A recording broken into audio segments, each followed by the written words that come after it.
Well, okay. I know that when it comes to Would You Stay Tuned, which is the name of this podcast, by the way, Would You Stay Tuned, the point of which is for us to watch the first episode or pilot or first chunk of a series and to determine for ourselves whether or not we would like to continue. Mm-hmm. Yeah. For this episode, Ricardo is the person who has not seen any of the show before. Mm-hmm. I think for the record, Marvin and I have seen all of the series Twin Peaks. The original 2 Twin seasons. Peaks? I did not see The Return, and I've also seen I've seen Fire Walk with Me, but all of these I saw in college. Wait. So what the fuck is Fire Walk with Me? So Twin movie. Peaks. Okay, so Twin Peaks came out with 2 seasons, right? Yeah. Then Fire Walk with Me came out, and it's technically a prequel with some like sequel-ish elements. But that's season 3. But no, it's a prequel movie. Fire Walk. Got it. Yeah, and basically David Lynch made it primarily because he wanted to explore Laura Palmer more, but she's dead when the show starts. Yeah. So she wanted to like have more character stuff with her. That's primarily why he made it. Then How we did have Laura become Darth Vader? Yeah, and this is turns out she was a slave. and then and then we liberated her. Yeah, but not her mom. Yeah, and she hates sand.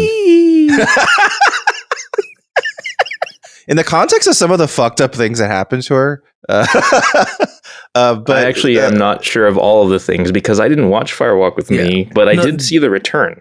So okay, all right, weird. Yeah. Fire Walk with Me is a really weird, kind of incomplete movie, from what I understand, because it also had like a tumultuous development, from what I understand. I don't know for sure. And I also, that's the problem, is that this is a type of show that, at least for me, is very hard to remember, especially from so long ago, because everything feels so ephemeral about it. Like, oh yeah, there's so many characters. There's so many strange performances and weird moments. Yeah. And like so many non sequiturs. Yeah, like there's so many non sequiturs. You're kind of like, it's kind of amazing that like you have a crew that can kind of keep track of all of that. That there's, because apparently it's not just it's very meticulously thought out. So it's like someone kind of wrapped all that together into one product that you can keep track of, and it's supposed to have meaning. Sometimes I feel like whoever did like have it all thought out only really had it thought out in their mind. And what you actually see on screen isn't always necessarily exactly how they thought it out in their mind. No, that's David Lynch in a nutshell, though, right? Because David Lynch is when you see a David Lynch movie, I don't think it's necessarily him saying, "Hey, this is the product I set out to make." I think whenever you watch a David Lynch show or movie, this is him saying, "This is a document of my filmmaking process in general, whether it was what I intended to make or not." Because he tends to really, I think more than any other filmmaker I've really seen, at least if you watch like BTS and stuff, he just fucking loves the process. Like, he's obsessed with it. He just loves being involved. What are you talking about? Like being on set, being in a set. Yeah, but you what you're talking about is that he is also nothing set in stone. He's not at all for the ride. For him, it's about the ride. I mean, and it'll be completely random sometimes. Like if you look at like Inland Empire, the end credits of Inland Empire ends with like a lumberjack sawing a log timed to music, and that was something he came up with that morning. So his producer had to scramble to find a lumberjack in a log to get him to do this. And that's just something that sometimes it comes to when he dreams. And like sometimes it's just like he just has this weird bullshit feeling and he decides, I want to do it. I think some of it's wrapped up in this mystique of, oh my God, David Lynch is like this ephemeral, like extremely deep guy. But I think a lot of the time, honestly, it's not. I think it's just he just wants to like try out a bullshit idea and see where it leads. I think anecdote about him that sort of well encapsulates him is, I forget the actor. I think it was Mark Hamill. I think Mark Hamill was at a convention where David Lynch happened to be. I think it was Mark Hamill. And Mark was like talking with David and was like, oh, David was like, oh, you know, I take transcendental meditation very seriously, right? So, you know, I asked the con, hey, at these times, set aside a room for me so I can go in and meditate, and I'll be back after that, right? And during one of these times, Mark accidentally walked in on the room where he was doing meditation. It turns out David Lynch was just smoking. All right, I remember this story now. And then David was like, "You can never tell anyone about this, Mark." And I think that's a perfect Yeah, and Mark said, "I think it's Mark Hamill. He's the one who said, well, now that he's dead, I can tell the story." So like, I think it's like that's the perfect encapsulation of David Lynch. I think it's sort of like he's not as like super hyper deep thought out as his imagery seems to suggest. I think sometimes it really is. I think it truly is. He's like hyper thought it out and happened to translate to screen directly. But I think a lot of the time it's just him exploring something for fun on set and seeing where it ends up and then shooting it. And whatever he ends up with, he'll show it to you on screen. He'll just be like, "Here it is, like it or not," right. like, you know. And you mean like Terrence Malick? But Terrence, I think, is very specific, isn't he? No, you wouldn't say so. You're the bigger fan of him than I am. His script is 5 pages. It's just the treatment. It's just an idea. Well, even like even like The Master with all that dialogue is not that like. What are you talking about? The Master is P.T. Anderson. Oh shit! Oh my god! What has he made? Terrence Malick.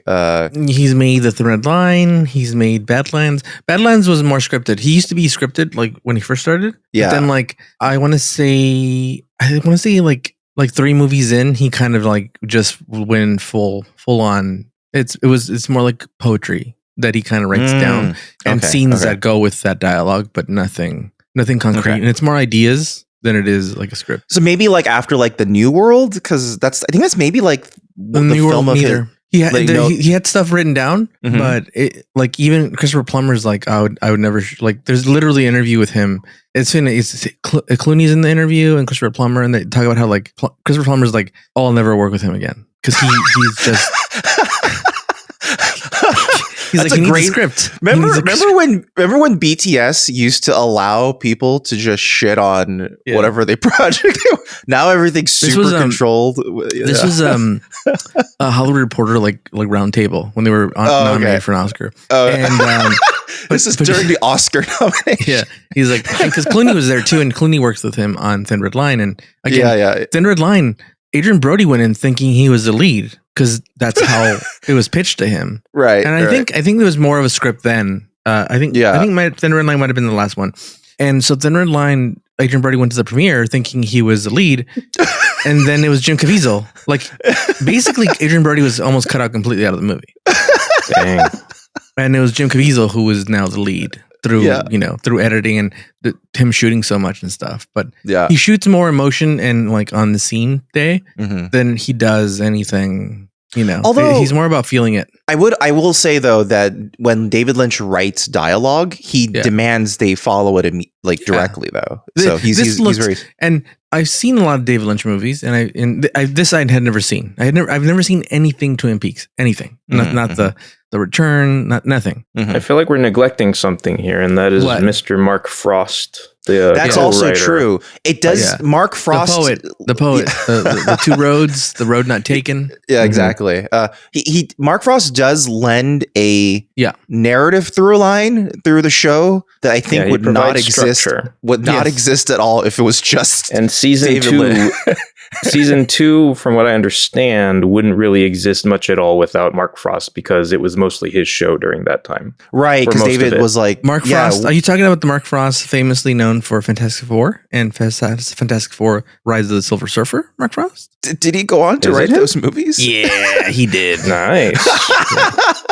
Fantastic. Good job. Fantastic, Mark Frost. Yeah, I feel like people like this, like directors like this and like tours like this, they do well when they end up with like a co-writer or like a producer that's really like regimented, and then I feel like that's their like best work, which I'm not saying that this is I will say this, spoiler alert, I would stay tuned, you know what I mean? I'm jumping ahead. Right okay. Yeah But I was trying to figure out like, why did I miss this? But it turns out like I missed a big chunk of the early 90s. I was really into comic books and stuff. Yeah. And I just missed it. Something had to give, and TV was what gave, I think. I was just watching reruns of shit that didn't require like in early 90s. Commitment. Would you have been still in school or? Yeah. I went all the way. I graduated high school at the 99. So that gives my age. So I would have been, you could have just said yes. And you might have been kindergarten. We don't know. Yeah. And I missed this. I missed the X-Files. I never saw the X-Files show. Oh, that's another Would You Stay Tuned. X-Files caught me. Like my brothers made me watch it. So the weird part of the X-Files for me is I caught only the middle seasons. I've never seen the beginning of X-Files, actually. You know what's crazy is that I don't know why my kid has been randomly watching weird things. Mm-hmm. He just watched La Bamba, which he loved. Now he wants a guitar. Oh, okay. All right. But he was watching the X-Files. Mm-hmm. And I randomly caught, I don't know if it was a pilot or something, but now having watched this, I was like, oh, it has a very much same feel to it. It's got that like early 90s feel to it. Like, this is a very specific time. DNA for sure. Yeah. And then, in fact, this kind of Twin Peaks eventually has David Duchovny in it as an FBI. Does it? No really? Less. Oh, shit. Is it the same universe? I forgot. No. He's not playing Fox Mulder, right? No. That'd be amazing, but no. That'd be cool if it was the same like universe. I mean, mild spoilers. I mean, David Lynch will eventually be. Oh wow! Yes. So, yes, he will. Yeah, so there was a lot of his character in the show. Actually, yeah. I know he's the best. He's the best FBI chief you could ever have. And this was one of those shows where I was like, oh, like it's funny because we do this a lot for the Star Trek podcast that we do, which is I'll watch an episode and I'll be like, oh, I know this dude. Oh, and this was like an exercise of like, don't pause the fucking thing every 10 minutes because I'm like, the show. Ray Wise, is he alive still? It's one of those. And like we just talked about Ray Wise, but I still had to like look him up to see if he was alive. Yes, And then it was like Laura Flambeau. I'm like, Laura Flambeau still with Jack Nicholson? And like I had to pause it for that. And so there was a lot of pausing on the show. Yeah. I see. Yeah. James Marshall, who plays James Hurley, the biker kid. Yeah. John Cena Jr. John Cena. Yeah. Well, I know him. There's a movie that I loved as a kid. I was really into boxing as a kid. And there's a movie that he did that I fucking love. And I got to rewatch it to see if it still holds up or it's just me like loving it as a kid. He did a movie called Gladiator. And it was great. It was about two boxers, and Cuba Gooding Jr. is in it, and so is. And then he yells, "Are you not entertained?" Yeah, and Brian Dennehy's in it, and Brian Dennehy plays a dick in it, and it's a great movie. If you haven't seen it, Gladiator, it's great. Check it out. Go for it. Take it away. You got it. Where was I? I'm supposedly the host of this episode, but I don't take that title with any actual weight or gravitas because I am not in any sort of way trying to claim that I'm an expert of either David Lynch or Twin Peaks. In fact, I've forgotten most of the show. We're just trying to answer, trying to the end. We're trying to answer the question. Would you stay tuned? Now, right. I want to ask you this, Dan. How long has it been since you had seen this? At this point, maybe 10 years. 10 years. Okay. Since I saw the original seasons 1 and 2. Yeah. For me, it was college. Yeah. So 10 years. So maybe upwards of 10, probably 15. Okay. Yeah. So did it all come back, or was it like, oh shit, rediscovering all over again? There are certain bits and pieces were familiar, but like in terms of the intricacies of like how the plot went down, and in particular this episode, the details that they go through and like the twists and turns that the plot takes throughout this episode. Yeah. I honestly can't remember how much of it stays relevant at all. Really? Okay. Like leading up to the reveal of like, the mysteries being solved and everything. I actually don't remember. No, I want to start doing a thing for these that I wish we'd done for the other ones. I think we did do them for a few of them, but like we did Sopranos early on, right? Right. Okay. Yeah. And I had the problem where I couldn't stop watching, right? Right. So we should do one where we do. Would you keep watching again? Do you know what I mean? Because for the Sopranos, I literally went through the whole fucking series again when we did the episode. Would you guys continue watching, or were you like, it's enough? I remember. Is the question more? Would you rewatch the series? Yeah. Would you stay tuned again? Is really the question. But what's the requirement first? What's the prerequisite?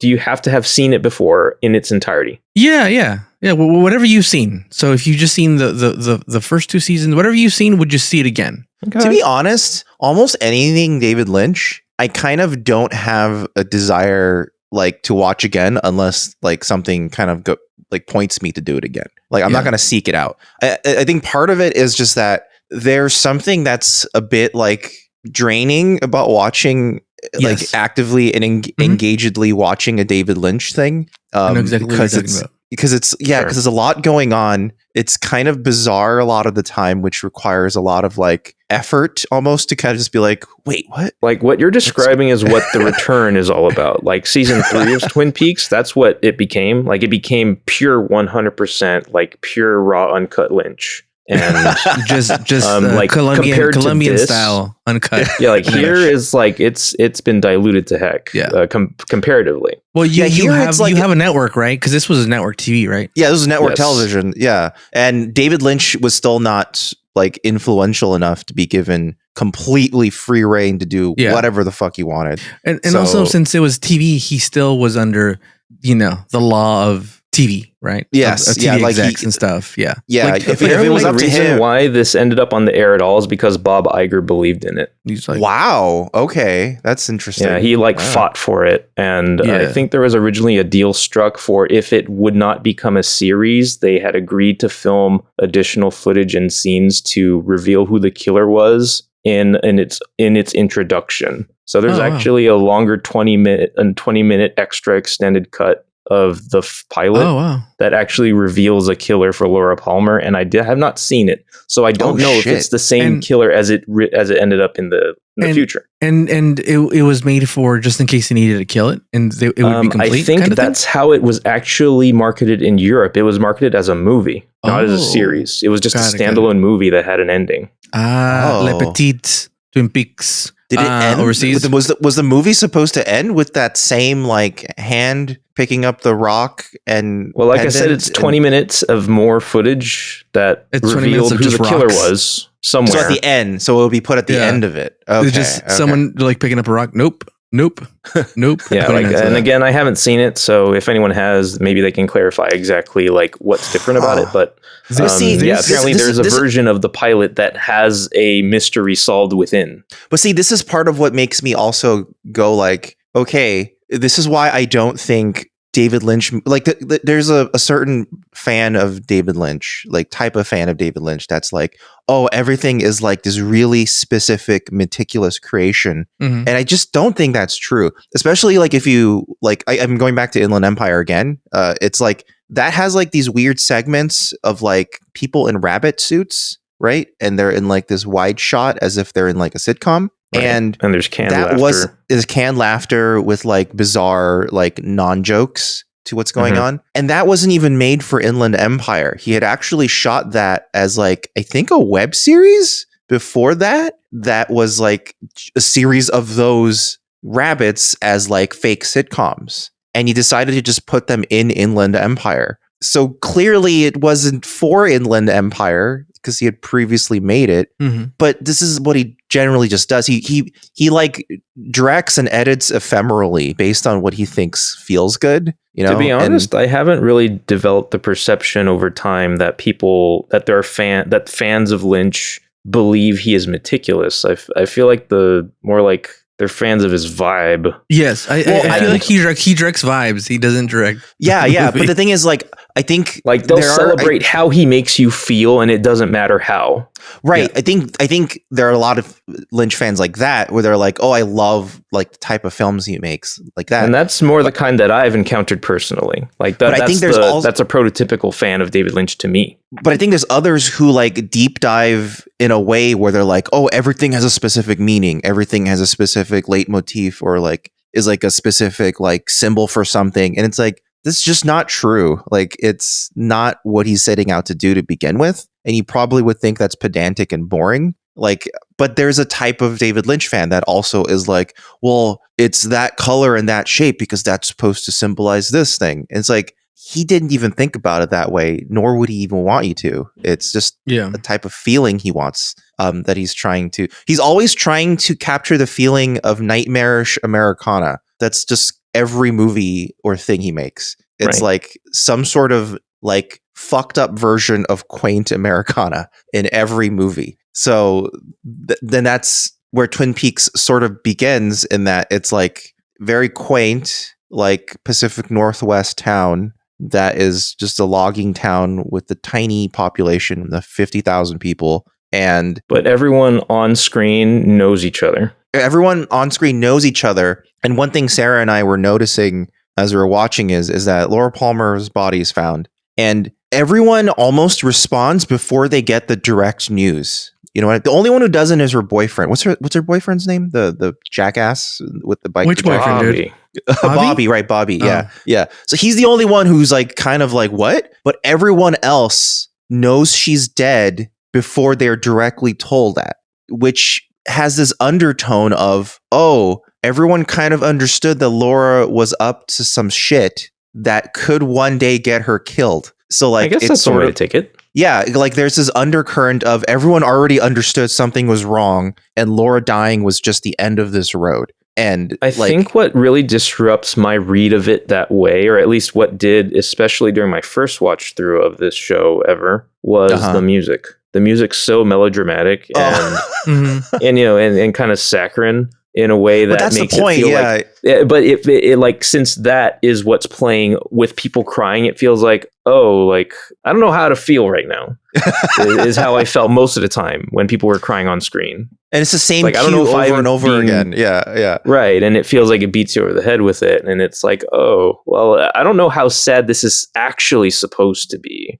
to me. Yeah. That's the other thing you always wonder about a David Lynch movie is that like eventually you're like, when am I allowed to laugh? Right? Like that's sort of like I say all the time. I know David Lynch is funny.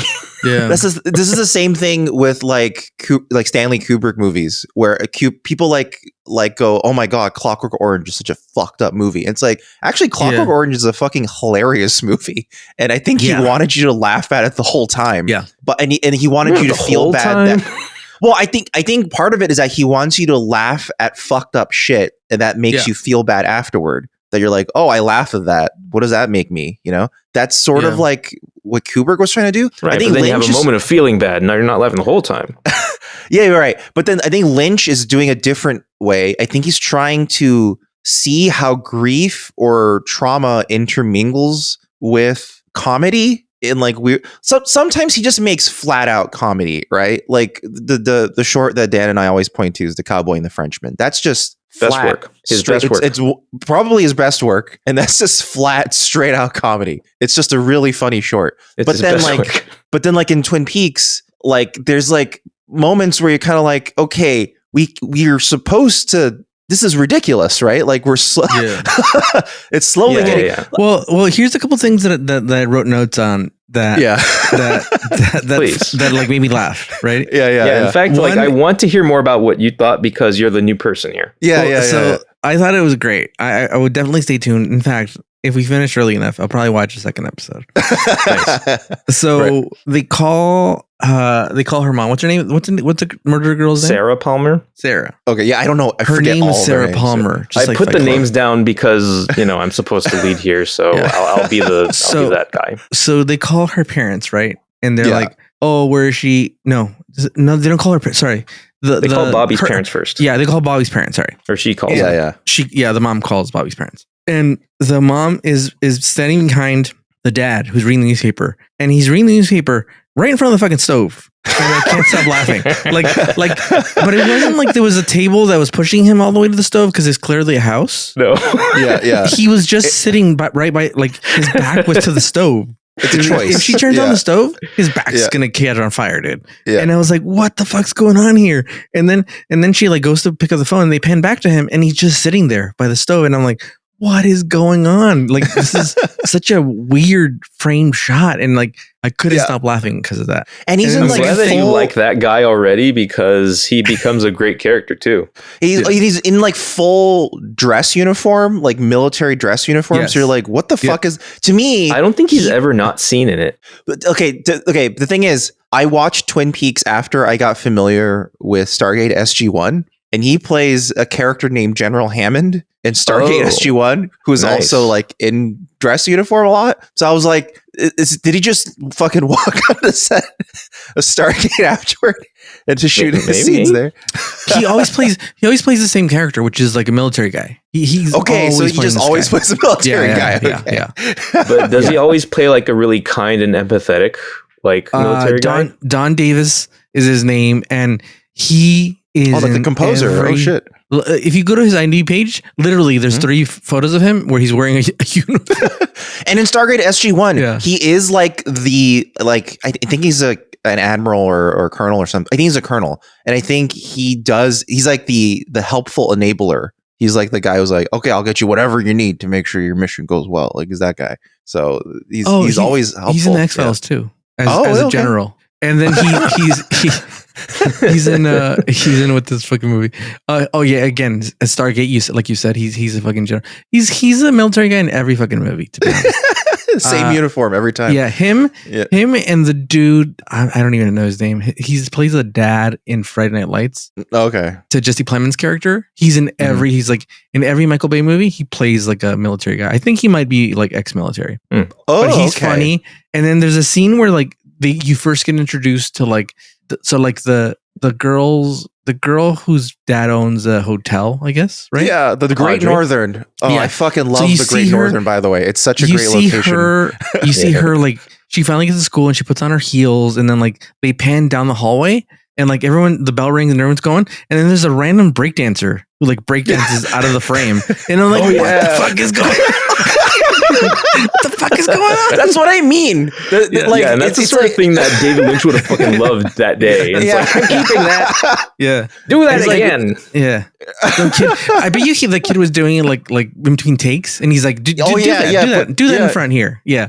And then he got bumped up for stunts. I don't want to necessarily spoil anything, but one of like the biggest like plot points in Twin Peaks comes out of the fact that he saw a crew member do something. That's funny. Like he's that type of guy who will just be like, "Oh, hey, you did this thing." That is now one of the biggest plot points of the whole series and the defining theme of the show. Almost like, it's fucking crazy. and then the other thing is the lady with the fucking drapes. Yeah. I'm like, God damn, shut the fuck up with the fucking drapes, dude. Why did you have an eye patch? Put up the drapes. But almost right away, you're like, man, I'm on Big Ed's side. Exactly. Yeah. This is David Lynch going like, I'm trying to figure out a way to get the audience to be on Big Ed's side. What can I do? His fucking wipes wants him to put up the fucking drapes. All right. Yeah. And then the only thing that was really confusing was that like everyone everyone is dating somebody else. Do you mean? Yes. It is. But it's okay, so that's sort of him doing the Americana stuff. But also like there is like a fucked up underbelly of what people consider a quaint American town type of thing. Yeah. Which is what he always does. I mean, like that's Blue Velvet, right? Like Blue Velvet. Yeah. Another movie where like the whole time you're like, okay, this has gotta be funny, right? Yeah. And I feel like the first moment where you're given full permission to just full laugh is the part where her name is Rossellini, right? The lady. Mm-hmm. Mm-hmm. She's fully naked in the foyer of the boy's house, and then while she's hugging the boy, she turns to his parents and goes, "He's been inside of me," and you're like, okay, like that is you've now given the audience that full is deadly serious. Okay, so I was trying to figure out what vibe he gave me, and I figured it out. So, did you guys ever see Buffalo 66? A long time ago. It's really Vincent Gallo, and like so Vincent Gallo like he's one of those dudes again that like he's a New York dude who like take himself too seriously as an artist, right? But like all of Buffalo 66 is so funny. Like this whole scene when Christina Ricci and him are trying to take a picture, and he's like, "Don't touch me. We're friends who like to spend time. We like spend time, but we don't kiss." And that scene goes on for like 5 minutes, and you're like, this is the funniest shit I've ever seen. And David Lynch is the same thing where you're like, this has to be a bit that you know, that either he came over with the actor or somebody on set, and there's just the show is just a bunch of bits like that. But also, he did not it. come up with the actor because the vast majority of the time, the actor is confused as to why they were being told to do it this way. And then there's fucking Bobby who like gets asked one question and then he just fucking flies off the handle and he's trying to like, like what's going on here, dude? My favorite part is when they tell Ray Weiss, they're like, the cop shows up and he's like, your wife's dead. And then the other dude shows up and he's like, hey, they're ready for the sales pitch. And he's all, my daughter's dead. Like they just told me my daughter died. And the dude, his face is like, so does that mean like I have to do it? Or are you good to go back? So like, what are they pitching? It's an important deal. It's the Norwegians, man. Yeah, like what are they pitching to these fucking Norwegians? Yeah. I'm not sure, like, what are they just generally investing in the town? What are they doing? It's a big opportunity. I was like, did David Lynch just watch the thing? And then he was like, let's put Norwegians in this thing.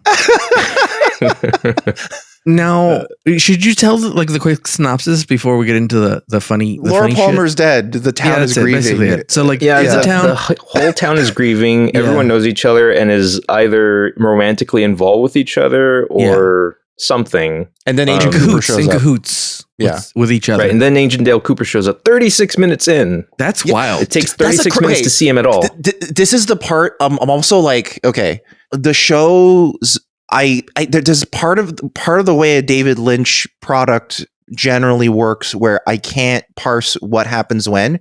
I could have sworn this is a damn fine of cup of coffee happened in the first episode, but it's not in the first episode at all. Think that. Yeah, so like and like all like he does reference a damn good slice of cherry pie, and I think he mentions a cup of coffee, but it's not the cup of coffee scene where he drinks it. So that's why like it's. Like it's almost like out of order in my own brain. Like I feel like the cheese sandwich scene happens in the second season, but I think it's actually a first season scene when I looked it up. And it's cheese sandwich I think is a season 2 thing. Was it 2? Okay, I thought it was season 2, but then I think I looked it up. It was season 1. Oh, so, okay. And then I might have the same exact misconception as you. So, but that's the thing. It's like it's very ephemeral. It almost doesn't matter when it happened. Like a lot of what I think draws people to Twin Peaks isn't really that much about the specifics of anything. It's like you like characters, you like moments, you like vibes.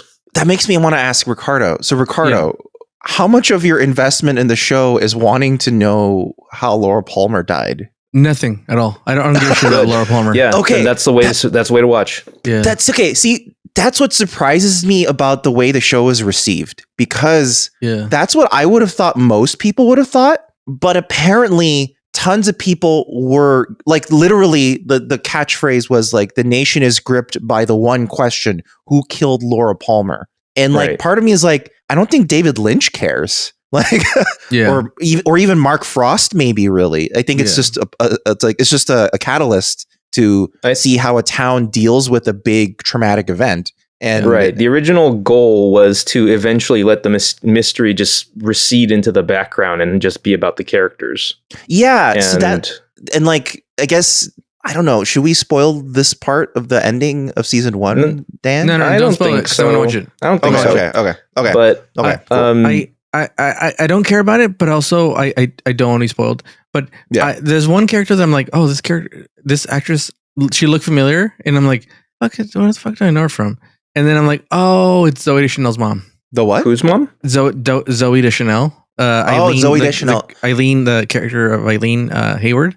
Oh, okay. She's played by Mary Jo Deschanel, and I was like, what does her face look familiar? And I was like, oh, she looks like a Deschanel. That's why. Oh, okay. I see. Okay. Yeah. And then like the what's it called? The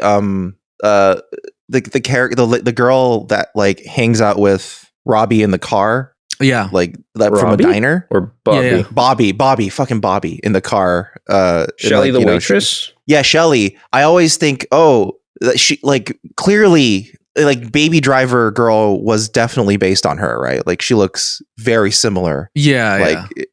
And like they both worked at diners. Yeah. Like it has to have been a specific inspiration. Only that Baby Driver sucks. I will say, Matt Shanamick as Shelley, very, very cute in the role. and remained cute throughout the first 2 seasons. And also, she was in Star Trek. She was one of the alternate forms of the Muppet Monsters caretaker. Yeah. So interesting. Yeah.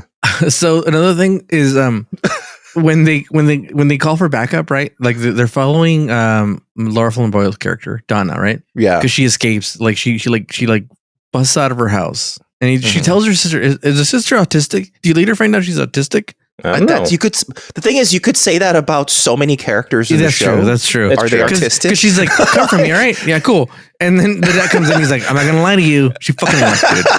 That's so many characters. So that question can be asked she was like talking to herself too, and I was like, what's going on here, dude? Anyway, right. So she goes to the bar to meet the biker dude from the Gladiator movie, and then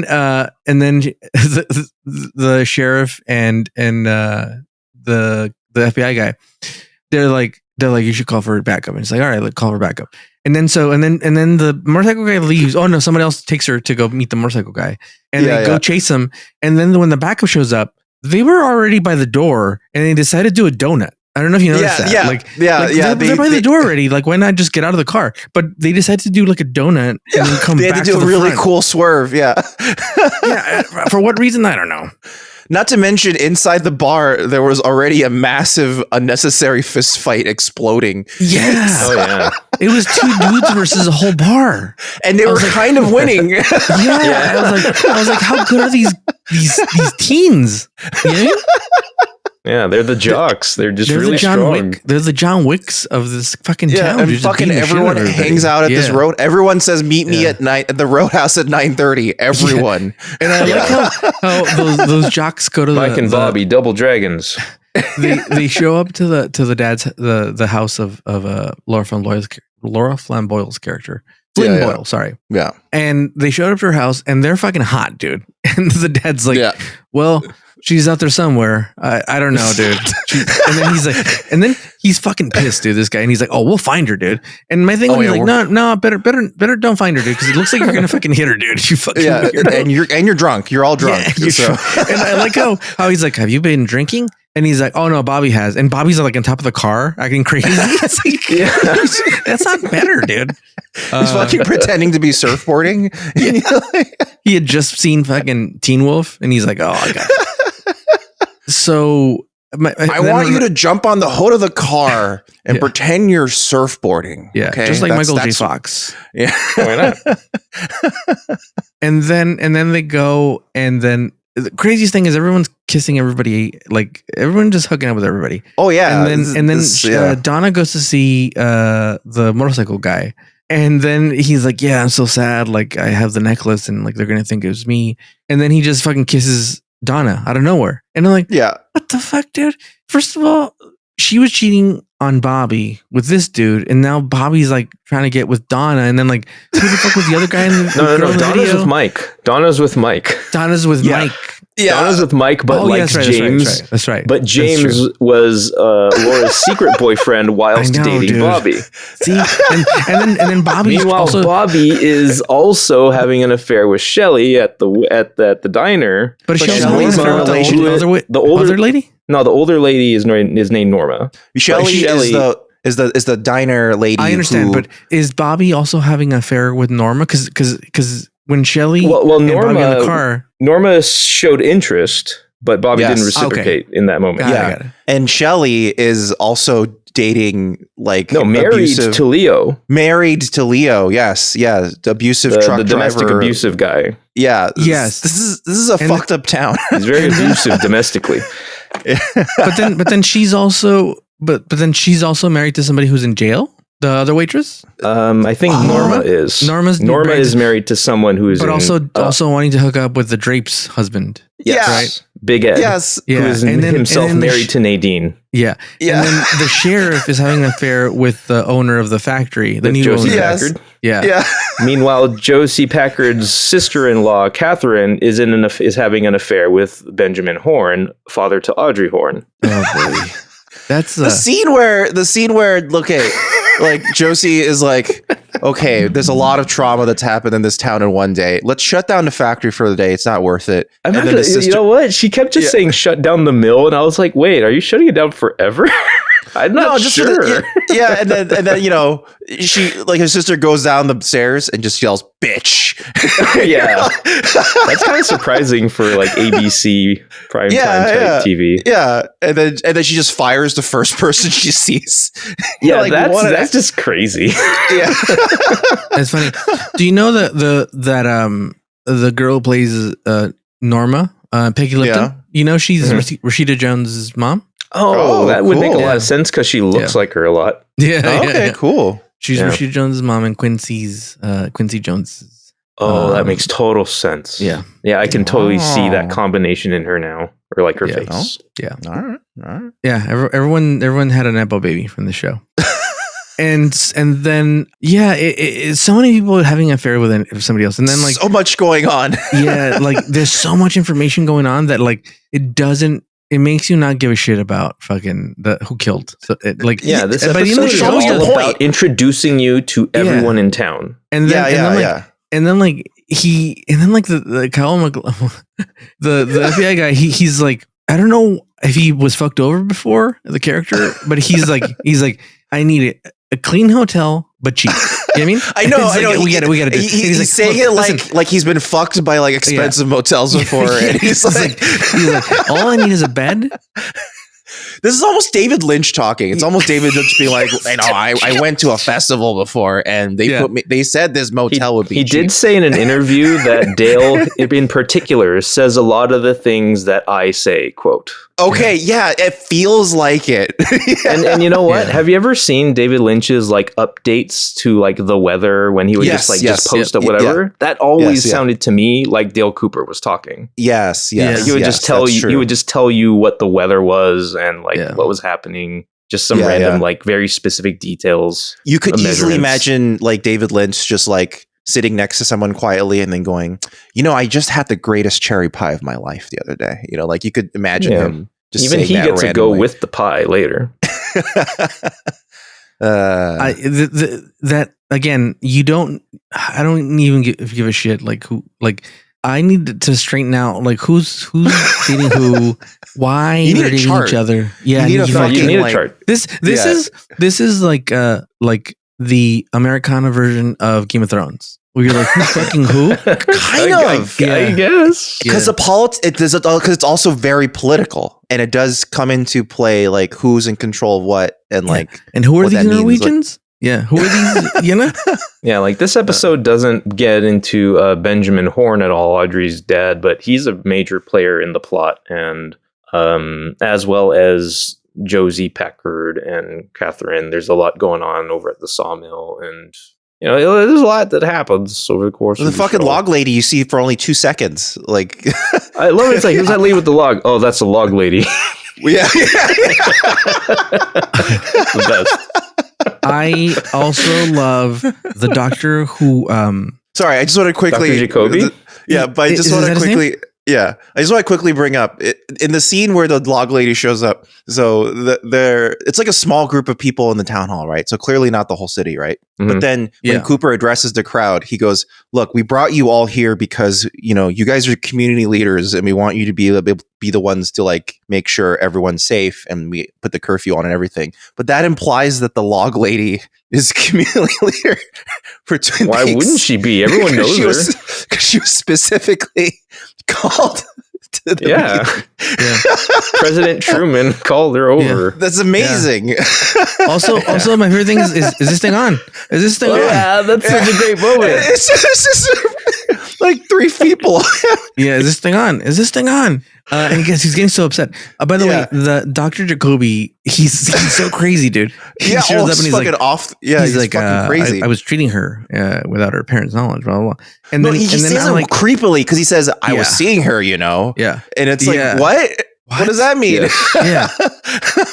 But another anchor baby. Yeah. Dr. Jacoby is Amber Tamlin's dad. Oh, okay. Man, a lot of nepos came out of this crew. Yeah, this dude. cast. Yeah. But yeah, I'd stay tuned. I want to watch another episode just because it's so fucking wild. Yeah, there's so much going on. I've forgotten how much really was how many characters there were. I think like I didn't remember that. I remember thinking as I was rewatching, I was like, oh shit. Like these all these characters have at least one important thing, I think. Yep. As the show goes on. These aren't they're not fully incidental. No one's fully incidental. Like if they're introduced, given a name and has lines, they're all eventually going to have one thing eventually, at least. Yeah. And that's just amazing that he expected a mainstream audience to be able to keep up with all this. Yeah. I mean, to their credit, they hung on to it and, were very invested. And like you said, like the general, watching public was invested in the mystery of who killed Laura Palmer inexplicably. Yeah. But that's so weird to me to the point that it caused fights behind the scenes. Do you want to reveal it? Do you want to not? If we do, then everyone's going to stop watching. But if we don't, everyone's going to stop watching. Yeah. How many episodes did David Lynch direct of this 3 seasons? Oh, of The Return, I think he directed all of them. Yeah, The Return is entirely his baby. Yeah. Right. But I think season 2, he came in for I think he only did a few of number 2. Yeah, because by season 2 he did the finale. Yeah, I know because he was very disillusioned by the time season 2 rolled around. He kind of didn't want to be involved. I think part of the reason why is because they were forced to reveal who the killer was at some point, and he was like, "Well." Yeah, he did not but part of me was like, well, isn't it weird that that's a point of contention? Who cares? Right?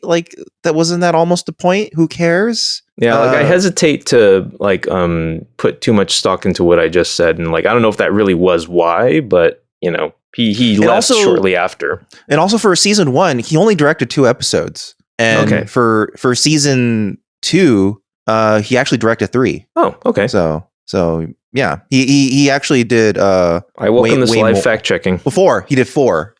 So he actually, I guess, technically, but season 2 was also much longer. So there was a lot more. Yeah, it was twice as long. Yeah, I think it's almost 3 times as long, right? Because season 1 was how many episodes of season? 8 seasons, and season 2 was 22. It was almost 3 times as long. Okay. Yeah, so I feel like season 2 is where they were allowed to get way wackier because they're just okay, the cat was already out of the bag, so let's just do what we wanted to do and just use this as a canvas to explore characters. Yeah, after they let the cat out of the bag, they got a little more mystical or a little more supernatural. That's the other part where people were not expecting. They're this is suddenly getting very more overtly supernatural, I guess. Yeah. And they also brought in a new character to be a villain because they had resolved one villain. Right.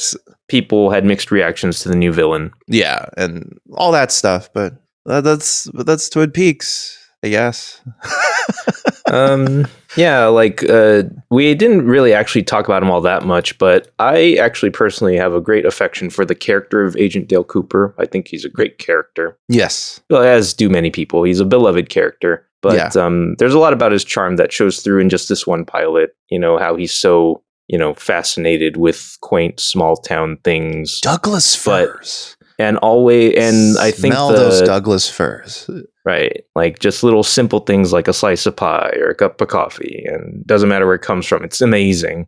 To me, it's that childlike innocence combined with this hyper competence. Exactly. I was going there next, where it's anytime he's doing his work, it's very clear that he knows exactly what he's doing, and he's in control. Yeah, and he's very, very good at it.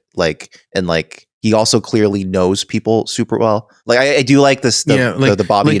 1 minute into the Bobby interrogation, he tells him oh, this guy didn't do it. He didn't do it. Yeah, immediately. And prior to that, he's at some point I'm gonna want to show this video to him, and he kind of calls all his shots too. Yeah. Yes, and also he didn't even need the receptionist like saying, "Oh, I overheard." He's like, "Oh, it's a biker." That's like, Lucy's cool. I like Lucy because she's Samantha Stanky. Also, Lucy never stops working. She's just working at the police station 24/7 at all times. Yeah, I mean, we get introduced to all the characters. We didn't really mention her yet. We didn't mention. That's another Andy. Funny part when she's like, I typed out everything they said, and he's like, they said that they're gonna go to the thing to find her, and he's like, yeah. She's so sad. Or even the first scene she's in, where she's like, I'm gonna connect you now to the phone, the brown phone, the one next to the table, black phone, the one where he moved it next to the table. All right, I'm doing it now. Yeah. And meanwhile, Sheriff Truman is just so patient. Truman's great too, because he's just like he's willing to just be like, yeah, I need help. And also, he's a very personable guy. and the deputy who's like always crying, and I'm like, I get it, dude. Like, no, like Andy and Lucy are a great like pair of characters too. Yeah. He's great. Man, what a show. What a you grow to like these characters a lot, I think. By the way, the character Bobby? Oh yeah. Mm-hmm. Real life Bobbies grow up to be cops. Hot take, but it's true. I think you should watch all of Twin Peaks, Ricardo. Well, I'm just saying that type of like high school peaking. You know what I mean? Yeah. I mean, that's why they're British Bobbies, you know? Yeah. A British Bobbies is a policeman. So I will say that his dad stays cool the whole time. His dad's great. What else? I mean, I don't think they'll ever make a show like this again. It's just too odd. Yeah, and it's like, it's really weird to talk about the show in general, because like when you try to confine yourself to the pilot, it's completely different and removed from what Twin Peaks eventually became by the end of it. Yeah, because if you thought if it's you think it's defined by the pilot, like Dan had previously sort of previewed for us, he's like, it's a lot of crying, and you're like, okay, is that Twin Peaks? Is Twin Peaks like hyper melodrama? And it is, but not in that way. Like it's like almost joyous. There's lots of moments where it almost seems like the town has forgotten Laura Palmer died, and they're like just doing other shit. Which is like at first you're like, why is everyone that broken up? Like the principal breaks down crying while announcing it. Yeah. It's which like, is like wow, both of people them love this girl, but also she was crazy and mixed up in all sorts of stuff. That's the other encapsulation of what I think he directs really well, which is the performance of trauma mixed with, that's hilarious though. Like the fact, you know, like it is genuinely kind of like emotional that he's breaking down. You're like, aw, but that it's also hilarious because it's so over at the top. Like he knows how to make that over and over again. He's very good at that. And I don't know if it's just me. I don't know if I'm just some weird asshole who thinks that it's funny to laugh at people crying. No, I mean, like it is presented in a unique way that I think is intended to be affecting, however it's going to affect you. Yeah. All right. Well, I guess there was one line that stuck out to me that was like, wait, why would they say that in 1990? Laura Palmer's mom says, I heard her phone ring once, but it's like in that time, most houses usually had one phone line. Like, why would any girl have her own phone? No. Did 1990? No, we had. I'm trying to think when we got more than one phone, and it was probably the late 80s for us. I never like grew you up got to the point where like you as your own, like the kids had their own phones in their rooms. And in junior high, I had my own phone in my room. Really? Oh, I have never grown up having my own phone line or anything like that. The only time I had my own personal phone was when I got a cell phone. That was the only time. Oh, really? Like I would venture to I would wager that it's a far more common experience in that era to have only one phone line for the house. Well, it's expensive. Yeah. I don't know why we had 3 phone lines. No, 4. 4? Like separate lines, not just separate phones that you could pick up in your own room. No. Then no. One line. Sorry. Yeah, that was confusing. Okay. One line, 4 phones. Okay. So this is what I mean, though. Yeah. Like Sarah's mom says, I heard her phone ring once. I didn't. Yeah. She doesn't say like the phone rang and I told her she had a call and whatever. Yeah. It was. But I heard by her like phone by ring like the once. mid-90s, it became cheap. So maybe she did have her own separate line. And her parents. It just stuck out to me as like, wow, that's weird. Man, I would have loved to have a separate line because that means I could have just used it for the internet the whole time and not have to worry about tying up the line. That would have been sick. Exactly. Yeah, but having a brother with a girlfriend at the time you wanted to use the 33.6K modem, was bad. Well, it was no good. We had a 56K. We got there eventually. I know. I had a 56K too. Shut up. Yeah, it only took me 15 minutes to download the whole Pokemon real-time music video. I think my household stayed on top of the modem scene like closely enough that we had a model for all the standards. Like we had a 1440, a 28.8, a 33.6, and a 56K. Whoa. We had them all. Wow. I was lucky the Tandy I had it was for like office work, so it had a 56K modem built in. So I didn't have to like nice do a whole like, we got the best version just because it came from an office. So no. To this day, I think it's crazy how like, there used to be a version of like the phone modem where you would just put the handset receiver into a cradle. Yeah, that was like games. Just playing all the scratchy noises into a thing for the data. Yeah, and if you wanted to do crazy shit, you could even like technically daisy chain phones to have them like send signals across different lines to like spoof things. Dang. Yeah, that's how you a phone freak. You do shit like that. Yeah, that's how you play war games. But we all would stay tuned.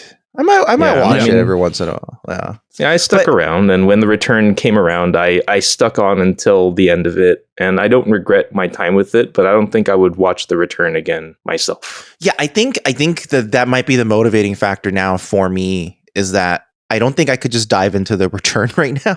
I probably need to reacclimate myself. So if I wanted to watch the return, I think I would probably have to watch the whole series again, and probably also rewatch Firewalk with me just to get reacquainted. Yeah, and that is the one piece of Twin Peaks like video media that I never went into, so that might be something I need to check out sometime. Yeah, every time you guys mention Firewalk, every time you guys mention Firewalk, it makes me think of Firewalker, with Chuck Norris, the Cannon film. And I think that's a wild movie to be incorporated into Twin Peaks, dude. Yeah, I mean, okay, and for like we talked about the movie Firewalk with Me, but that is the phrase that is found on a piece of paper at the scene of the murder or crime or whatever. That's the other thing. It's things like that make some David Lynch fans think everything is super planned, super prophetic. The whole "I'll see you in 25 years," and 25 years you got the return. Like that was a happy confluence of events. It wasn't obviously perfectly planned or anything. You know what I mean? Like it was just more of like, why not make it happen? Showtime, give him the money. But it's that's what I'm saying. It's like it's more. He's a jazz musician. That there you go. That's fair to say. He has sheet music, but he doesn't look at it, and he just plays whatever he feels that night. And that's the recording you're going to get. That recording is a document of that process that night. It is not his actual intended final product. Yeah. Right? He's like Weird Al Yankovic. He has music he's going to parody, but the lyrics are going to get wild. They're going to get silly. Yeah, renowned jazz musician, Weird Al Yankovic. Yeah. Yep. It's exactly. All right. Yeah. We have another podcast, Newbie Star Trek.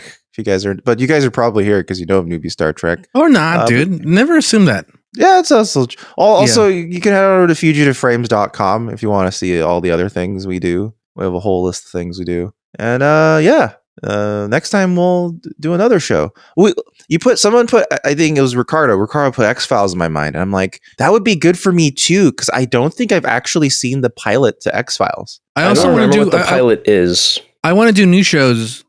We're doing a show that's current. Like I wanted to do Mobland, and I was even gonna like message you guys like, does anybody want to do Mobland? Because it just came out last week. And I was thinking about Born Again, Daredevil, just like, but that's already for some reason out. I thought of Born East LA. And I was like, I'll watch it. It's a movie, but I'll watch it again. Yeah, so I was thinking about that. I was like, but also it's been okay. That's another thing is that like there's so many modern shows. Already been watching more than one episode of though. Yeah, me too. Right. Yeah, and also like there's so many like modern shows where I just don't feel super enthused about. It was rare. Like Penguin is like it was a rare one where I was like, oh, I'd like to keep watching. Same for Severance. Here's my only complaint about Penguin, and I didn't mention in the show, is that he didn't go, wah. I'm pretty sure you did say that, actually. Did I say that? Okay. Yeah, I'm almost certain you did. Yeah. While he puts on his top hat. Yeah.